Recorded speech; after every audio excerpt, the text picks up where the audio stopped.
यहाँ जो बैंक पाए जाते हैं उमूमन वो गवर्नमेंटी होते हैं या गैर मुस्लिम के होते हैं। अब जो जवाब दिया जाएगा इसी आधार पर, इसी बुनियाद पर।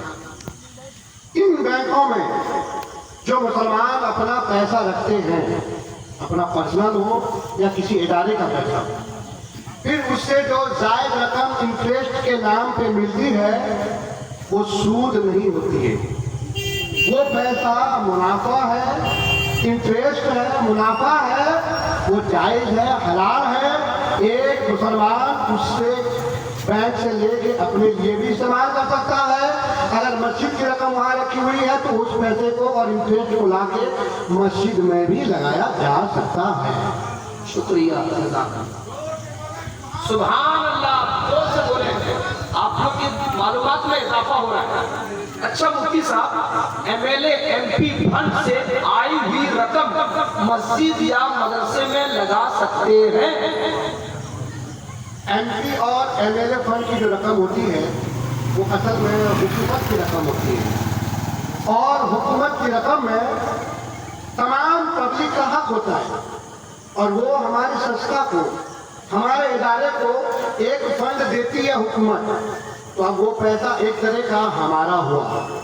उस पैसे को ला के किसी शरीक दीनी इदारे में लगाना एकदम जायज और हलाल है, अगर किसी मसलहत शरिया के खिलाफ न हो।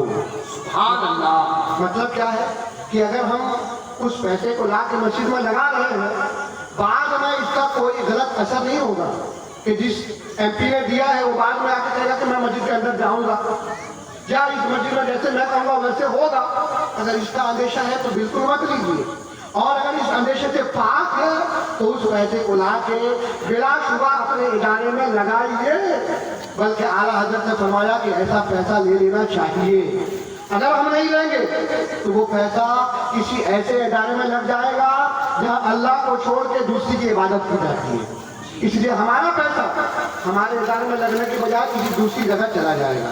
तो ऐसे पैसे जो एमपी फंड के हो या एमएलए फंड के हो, उनको लेके अपने दीनी इदारे, मस्जिद में, मदरसे में, मकतब में लगाना जायज़ व हलाल है। सुभान अल्लाह। बात बात पर कुरान की कसम खाना कैसा है? खराब हो या इंटरेस्ट हो, बात बात पर कसम तो वैसे भी नॉर्मली नहीं खाना चाहिए कि उससे आदमी बेएतबार हो जाता है, उसकी बात भी बेएतबार हो जाती है। कसम तो अपनी बात में जोर पैदा करने के लिए कभी कभी खाई जाती है, और वो भी जब आपको यकीन हो कि जो मैं कह रहा हूँ एकदम सच है, तब आप खाएं। मगर कुरान की कसम बार बार खाना ये कुरान की अजमत की शान के खिलाफ है। इससे परहेज यकीनन चाहिए कि कुरान तो पढ़ते नहीं है और खाली कुरान की कसम खाए जा रहे हैं। कुरान कसम खाने के लिए थोड़ी है। जब आपको कसम खाने की नौबत आए उसकी जरूरत बहुत कम होती है। जब बहुत जरूरत हो, जब उलमाए किराम का मजमा हो और वो कहे कि आप कसम खा के कहिए, तब आप कसम खाइए। पान आपने लिया है 2 रुपये का और पैसा आपने दिया नहीं मैं महाराज तो कुरान की कसम खा के कहता हूँ मैंने दे दिया है, ये 2 रुपये के आप कुरान की कसम खाएंगे। कुरान की कसम खाने के लिए उलमा मौजूद हो, फिर वो महसूस करें कि हाँ यहाँ कसम की जरूरत है, तब आप कसम खाइए। बिला जरूरत कुरान की कसम हरगिज नहीं खाना चाहिए। अल्लाह ताला को ऊपर वाला कहना कैसा है? ये बहुत जरूरी सवाल था। अल्लाह ताला को ऊपर वाला बहुत लोग कहते हैं, गैर मुस्लिम तो कहते ही हैं, मगर हमको भी लगता है कि ठीक ही कह रहे हैं, हम भी वही कह देते हैं। मगर इसका मसला सुनिए, अल्लाह ताला को ऊपर वाला कहना 2 तरह का हुक्म रखता है। जो मुसलमान कह रहा है, अगर उसकी नीयत ये है कि अल्लाह ताला ऊपर वाला यानी अजमत वाला, बुलंदी वाला, अजीम शान, अगर ये मतलब मुराद लेके कहता है तो भी सख्त मना है, आदमी को तौबा करना चाहिए। और अगर माज़अल्लाह कोई ये नियत लेके कहता है कि अल्लाह माज़अल्लाह आसमान में है, अल्लाह ताला ऊपर रहता है, माज़अल्लाह, हमारा परवरदिगार, हमारा अल्लाह जगह से, मकान से पाक है, आसमान में है, ये नहीं कह सकते। कुछ लोग तो ये भी कहते हैं अल्लाह हर जगह है, माज़अल्लाह। ये सब कहना, अगर ये सोच के माज़अल्लाह अल्लाह यहीं पे है, जगह पे है, ये नियत लेके कहता है ऊपर वाला तो ये कुफ्र है। ऐसे कहने वाले को तौबा इस्तिग़फ़ार तजदीद ईमान करना पड़ेगा। दूल्हा को शादी के दिन हाथ में मेहंदी लगाना कैसा है, और दूल्हा की शादी के मौके पर उसकी भाभी यानी औरतें हल्दी लगाते हैं, ये दोनों मसले को आप वजाहत करते हैं। ये बहुत आम मसला है और मैं गुजारिश तमाम लोगों से ये करता हूँ कि शादी सुन्नत रसूल है, पहले ये बात माइंड में सेट रहे। जब ये बात सेट होगी न कहीं डीजे बजेगा, न कहीं गाना बजेगा, न कोई खिलाफ शरअ काम होगा। भाई आप नमाज पढ़ने आते हैं कि मुस्तफ़ा की अदा है, आप वैसे ही नमाज पढ़ते हैं जैसे मुस्तफ़ा ने बताया जी, अपनी तरफ से तो कुछ करते नहीं हैं। जब ये समझ लेंगे कि ये शादी नबी की सुन्नत है, उसी तरीके से करना होगा जो मुस्तफ़ा ने बताया है, तो फिर हर तरह की खुराफात आपकी शादी से हो जाएगी। खुशी के मौके पे आदमी बावला हो जाता है और आजाद रवि का शिकार हो जाता है। एक दिन की बात है, मौलाना साहब बच्चे इंजॉय करते हैं, इंजॉय नहीं कर रहे, वो दोज़ख की आग को भड़का रहे हैं अपने लिए। रोज की बच्चों को बड़ों की पहली जिम्मेदारी है, बच्चे जवान है वो तो फिसलते ही है, ऐसे मौके से बड़ों की जिम्मेदारी है कि घर में माइक लगा है तो ये जिम्मेदारी के साथ लगे कि ये मुसलमान घर में माइक लगा है तो सिर्फ नाच बजेगी, सिर्फ तकरीर बजेगी, यहाँ गाना नहीं बजेगा। गाना तो कहीं और बनता है, तो मुसलमान का घर नहीं होता है। ये तो बताए कि आज मुसलमान के घर में ये माइक लगा हुआ है, कैसे पता चलेगा? वहाँ नाच बजाइए, नाच तकरीर बजाइए। इसलिए ये तो एक बात थी, उसमें आहिस्ता आहिस्ता आहिस्ता बहुत सी बुराई है। अभी एक नई बुराई शादी में जो बार बार मैं देखता हूँ, वो कुछ जो झाग वाला आता है उसको मांगना शुरू कर दिए। ये सवाल में नहीं है, मगर मैं बता देता हूँ, ये कहता हराम है, हराम है। तो ये फजूल खर्ची है, फजूल खर्ची है, उसका कोई फायदा नहीं है। दूसरी बात उससे झगड़ा होता है, मारते मारते दूल्हा वाले दुल्हन वालों को मार दिए, दुल्हन वाले दुल्हा को मार दिए। रिश्ता किसी का है, ये आपको नजर नहीं है, मोहल्ले के लौटे लफंगे होते हैं ज्यादातर। एक 100 रुपये का वो खरीद के ले आते हैं, अपने दोस्त की शादी में आए हैं, शादी करवाने आए हो कि शादी छुड़वाने आए हो। कई शादियां ऐसी हुई कि दूल्हा को रोक दिया गया, शादियां रोक दी गई इन बुराइयों की वजह से। गलती आप करते, वो बेचारा सीना बांध के बैठा हुआ, उसे क्या पता। और उसको भी इस बात की का लिहाज करना चाहिए कि मेरी शादी में क्या हो रहा है, क्या गलत है, क्या सही है। उसमें से एक बात बफे सिस्टम, आप लोग कटक के करीब रहते हैं, कुछ ज्यादा ही एडवांस हो जाते हैं लोग, कभी कभी खड़े होकर खाते हैं, यहाँ किया वहाँ कर लिया, वहाँ कर लिया। अल्लाह ने दौलत दी है तो इसका मतलब ये नहीं कि शरीयत को पसे कुछ डाले। सच्चा मुसलमान वो है जो पैसा आने के बावजूद मुस्तफा की शरीयत का दायरा न हो, उसी दायरे में रहे, पैसे के नशे में मुस्तफा की शरीयत का मजाक न उड़ाए। बफे सिस्टम और इस तरह की जो भी बुराइयां हैं, अपने निकाह से, अपनी शादी से दूर रखिए। आप चाहे जो भी कर लें, निकाह के वक्त यही पढ़ा जाता है, अब निकाह मिन सुन्नती, कि निकाह मुस्तफा की सुन्नत आपको बार बार याद दिलाया जाता है। ये मेहंदी लगाना हाथ में हो कि पैर में हो, मर्द के लिए कभी भी चाहिए। ईद बकरीद जुमा इधर कुछ नहीं, शादी में तो और ज्यादा। शादी में तो बेचारी दुल्हन लगाती है, क्या पता चलेगा हाथ लगने के बाद ये दुल्हा है कि दुल्हन है। इतनी तमीज तो रखिए कि आपका बेटा है दुल्हा बन के जा रहा है, वो दुल्हन के लिए है, दुल्हा के लिए कतई जायज नहीं है। जा रहे हो नबी की सुन्नत अदा कर रहे हो, नाजायज काम करके जा रहे हो, मुस्तकिल उसको अपने साथ को गुनाह धो के जा रहे हो।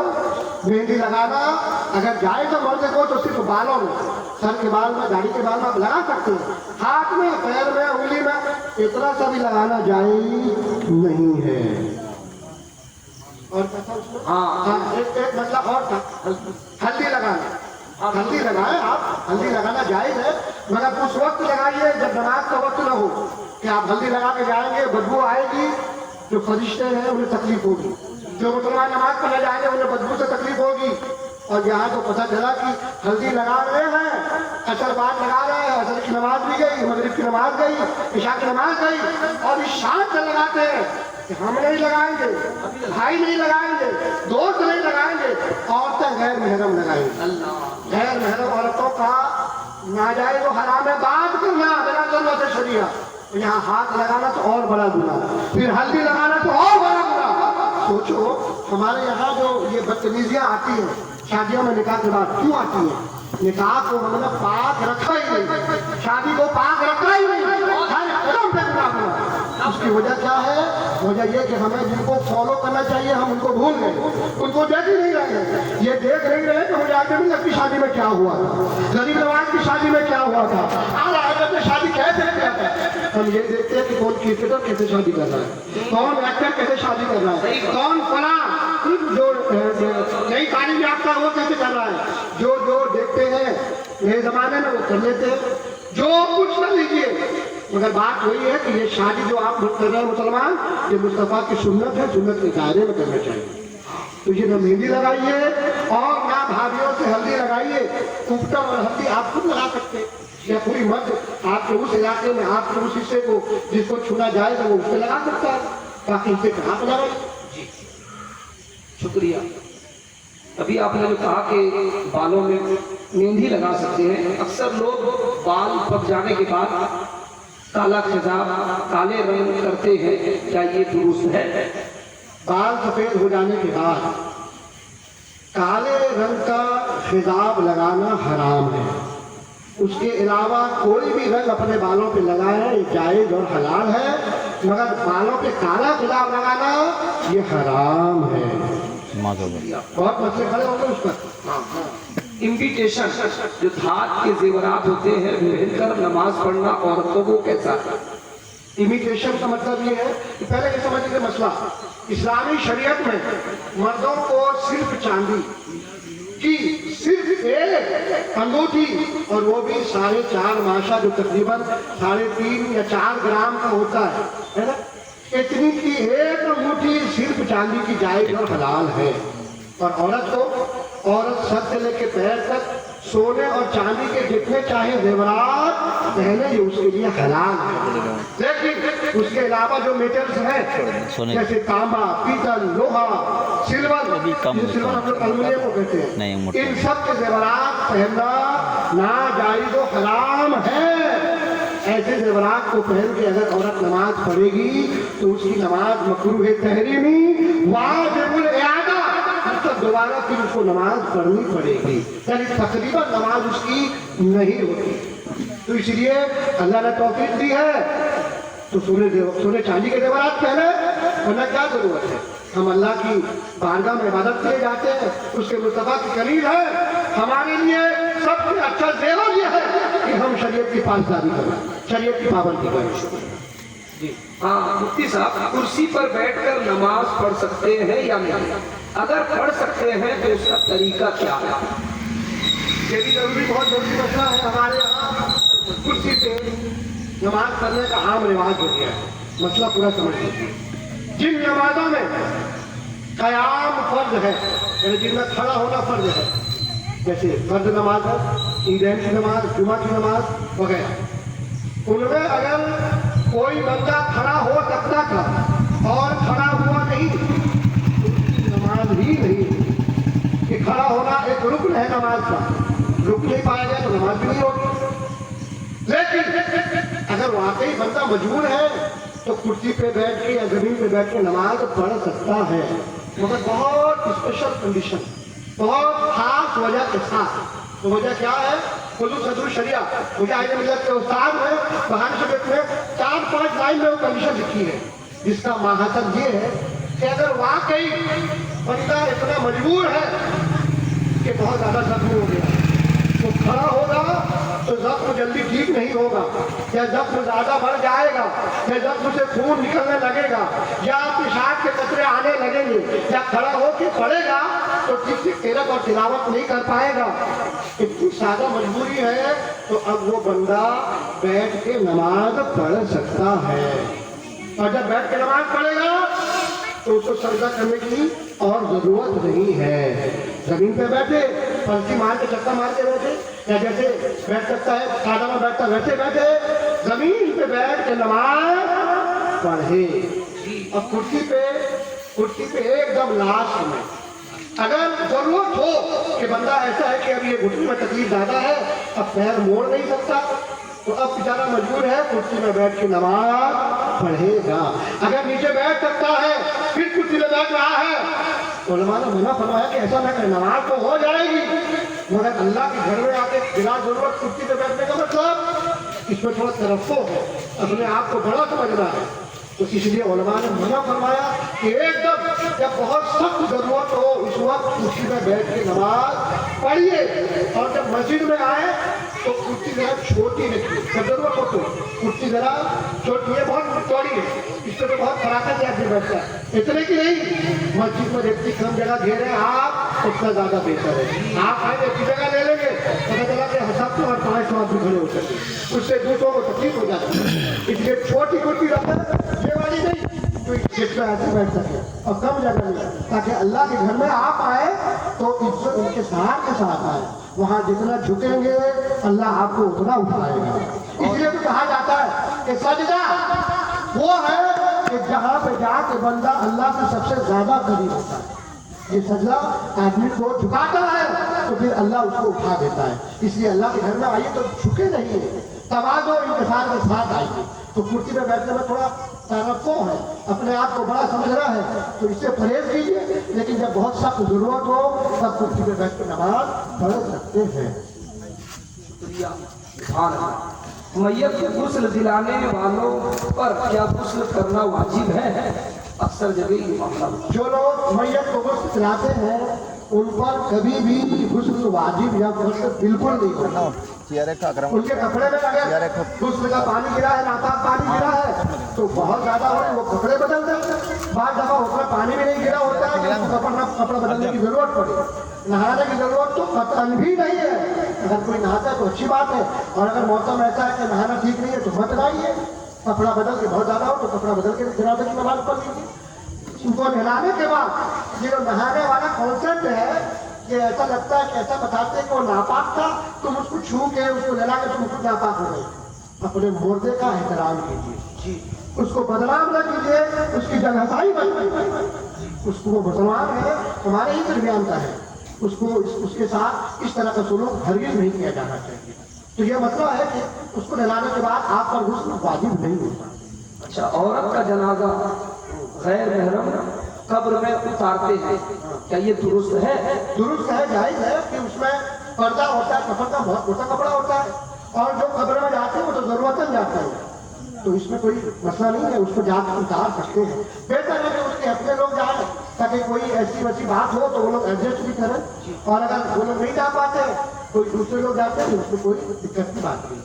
शौहर के इंतकाल के बाद औरत से मेहर माफ करवाते हैं, क्या ऐसा करवाना दुरुस्त है? गाँव वालों ने अपनी बड़ी जिम्मेदारियां जो है वो करते नहीं है, और जो है नहीं जबरदस्ती शौक में ले लेते हैं।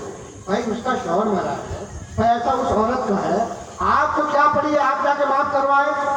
जब वो जिंदा था आप क्यों नहीं गए कि चलो भाई तुम पैसा दे दो औरत का, ये उसका हक के मेहर है, उसका वाजिबी हक है, अब ये देखो तो पैदा नहीं हुआ, अभी जब इंतकाल कर गया है वो बहुत इमोशनल है, अभी तो जो कहेंगे वो कहते नहीं, उसका शौहर मरा है, आप उसकी मुआवजात कीजिए, मुआवजत कीजिए, उसको तसल्ली कीजिए।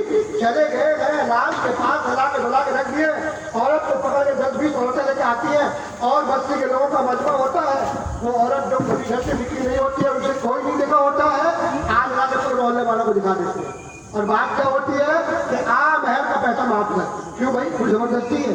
मैंने अख्तर भाई से 5,000 रुपया लिया, आप अख्तर भाई को गला दबा के कहेंगे कि चलो पैसा माफ करो, आप कौन होते माफ करने वाले? ये मेरा पैसा उसका पैसा वो मुझसे है, क्या मुझे माफ करा? ये उनकी मर्जी है। बिल्कुल इसी तरह एक औरत का हक के महर उसका अपना हक है, वो चाहे तो ले, वो चाहे तो माफ करे, आप कोई नहीं होते उसको ला के माफ कराने के लिए। और अगर माफ कराना है, इतना ही शौक है कि बेचारा मर गया, दे नहीं पाया, अभी कब्र में जाएगा तो अदाब पाएगा, चलो माफ करवा लो, तो भाई किसी घर के कोने में माफ करवाइए ना, पूरे मस्जिद में ऐलान करने की जरूरत तो है नहीं। ये हुकूकुल इलाज है, लेने वाली वो लेगी, देने वाला वो देगा, तो आप कौन होते हैं? अगर वो चाहे तो तन्हाई में, रात में, कहीं भी वो कभी भी अपने शौहर को माफ कर सकती है, उसका अपना मामला है। तो ये जो मेहर माफ करने का सिस्टम है बहुत ज्यादा बुराइयों का मजमुआ है, ये बंद होना चाहिए। अच्छा यहाँ एक बात और, आपके यहाँ भी शायद ऐसा होता होगा, दूध माफ कराना, बिल्कुल बेकार बात है। दूध माफ कराना कोई चीज नहीं है। इसका मतलब ये कि माँ का दूध पिलाया तो वो माफ करा दे, अब्बा ने जो तरकारी खिलाया वो कौन माफ कराएगा, अम्मा ने रोटी खिलाई है वो कौन माफ कराएगा, ये कौन माफ कराने वाला सिस्टम बना दिया भाई। खास दूध पिलाना माँ का हक है।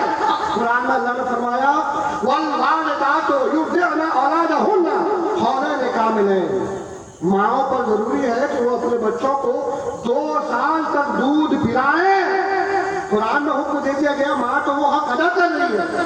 अब बच्चा इंतकाल करेगा तो फिर वो माँ क्या करम जाएगी, वो तो अपना हक अदा कर, वो तो पी के इंतकाल कर रहे। ये बेकार बात है, उसके लिए भी माँ को बेपर्दा किया जाता है। ये सब नाजायज काम है, यानी उसके लिए बेपर्दा करना ये भी नाजायज है ना। और माफ कराना कोई चीज ही नहीं है। उसके बाद ये है कि माँ को अगर माफ कराना है तो घर के अंदर अपने बच्चे की नाफरमानियां वो वहां माफ कर सकती है। उसके लिए दूध माफ कराना कोई मतलब नहीं है, ये लॉजिकली भी बेकार की बात है। तो खुदारा इस्लाम और शरीयत को इन बेकार की बातों से पाक कीजिए, उसको फॉलो कीजिए जो किताब में लिखा है। इसकी उसकी इस धर्म उस मजहब की बात लाके अपने इस्लाम में दाखिल मत कीजिए। वो कभी किसी ने शुरू कर दिया होगा, वो मौका ऐसा होता है ना, आदमी थोड़ा सा इमोशनल हुआ रहता है, जो कराते बच्चे वाले बेचारा करते चला जाता है, जबकि उसकी कोई जरूरत नहीं होती है। जरूरत जिसकी होती है कि इस वक्त उस बेचारे इंतकाल की मरहूम को ज्यादा से ज्यादा क्या जरूरत है उसकी फिक्र कीजिए। जब जाएंगे हम तो हमारा हाल भी वही होगा, इसलिए अच्छा सिस्टम बनाएंगे तो हमारे साथ भी अच्छा सलूक किया जाएगा। अच्छा मुफ्ती साहब, बदअकीदों के जनाजे में बगैर नियत के खड़ा होना कैसा है? बदअकीदे उसका अकीदा जिसका कुफ्र और शिर्क तक पहुंचा हुआ है, उसको तो मुसलमान समझना ही खुद कुफ्र है। अब खड़ा होने वाला जात जनाजे में खड़ा हुआ, अगर उसको काफिर और बदअकीदा जानते हुए किसी दबाव में लालच में आके ऐसे ही खड़ा हो गया तो भी वो सख्त गुनहगार है, उसे अलानिया तौबा करना पड़ेगा। और अगर महाजल्ला उस बदअकीदे की अकीदगी जानता था, उस पर मुत्तले था कि ये बदअकीदा है, उसके ये बुरे अकीदे हैं, फिर भी जाके उसके जनाजे की नमाज में ऐसे ही खड़ा हो गया तो भी ऐसा आदमी ईमान से खारिज हो जाएगा। उसको अब तजदीद ईमान और इस्तिग़फ़ार सब करना पड़ेगा। तो इसके बदअकीदे के जनाजे में जाना ही नहीं है भाई। मुस्तफा ने फरमाया वो इन मातू, अगर वो मर जाए फला तशहदूहुम, तो उनके जनाजे में हाजिर ही मत हो, जनाजे में खड़े होकर जनाजे की नमाज पढ़ना तो बात की बात है, उनको देखने के लिए भी मत जाओ। मुस्तफा ने पहले ही मना फरमाया है। हम जाते हैं तो फंसते हैं ना। अल्लाह तबारक व तआला कितनी बातें ठीक सच्ची बातें। अच्छा एक बार औरत जब मजाक मजाक में अपने शौहर को भाई कह देती है, इसका क्या होगा?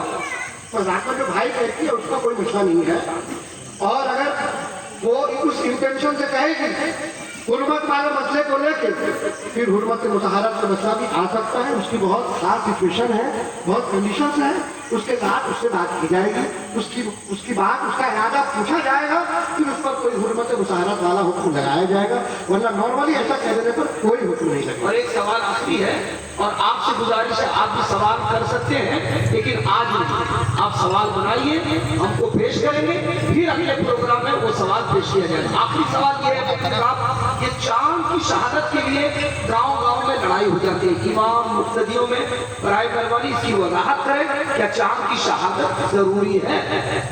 ये इलाका तो मसला के आला हज़रत वालों का है ना, ये इलाका मसला के आला हज़रत वालों का है ना भाई, सुन्नियों का है ना, मुस्तफा की शरीयत के पढ़ने वालों का है ना। ज्यादा मसला आता है रोजे पे और ईद की नमाज पे। ये रोजा फर्ज है ना हम पर, मगर किया किसने? अल्लाह ने। बताया किसने? मुस्तफा ने। जिस मुस्तफा ने ये बताया कि रोजा रखना फर्ज है, उसी मुस्तफा ने फरमाया कि रोजा रखो तो पहले चांद देख लो, या चांद की शहादत शरिया मिल जाए तब रोजा रखो। जिस मुस्तफा ने बताया कि रोजा छोड़ो ईद की नमाज पढ़ो, उसी मुस्तफा ने फरमाया कि पहले चांद देख लो या चांद की शरई शहादत पहुंच जाए तब ईद की नमाज पढ़ो, रोजा छोड़ो। वरना अगर मुस्तफा की शरीयत को छोड़ के इबादत भी करोगे तो इबादत इबादत नहीं कहलाएगी, उल्टा कहीं गुनाह के हकदार न हो जाए। अगर कोई बगैर शहादत शरिया के माज़अल्लाह ईद की नमाज पढ़ लिया और अपने यहाँ शहादत लाया नहीं, तो अभी उसके यहाँ रमजान चल रहा है, तो कैसे ईद की नमाज पढ़ेगा? अभी वो शहादत लाया नहीं और अभी उसके यहाँ चांद की शहादत नहीं पड़ी, तो मतलब रमजान आया नहीं, तो रमजान का रोजा कैसे रखेगा? उसी मुस्तफ़ा ने फरमाया है कि सूमू लिरुयतिही वफ्तिरू लिरुयतिही, चांद देखकर रोजा रखो, चांद देखकर ईद की नमाज पढ़ो। अगर चांद नहीं देख सके तो शरई शहादत लेके रोजा रखो, शरई शहादत लेके ईद की नमाज पढ़ो। और शरई शहादत मोबाइल से नहीं, टीवी रेडियो से नहीं, शरई शहादत दो मर्द साले की गवाही, जो शरई गवाही होती है, उनकी गवाही से चांद की शहादत का सबूत शरई हासिल होता है, फिर ऐलान किया जाता है, फिर रमजान का सबूत होता है और रोजा रखा जाता है। ये जो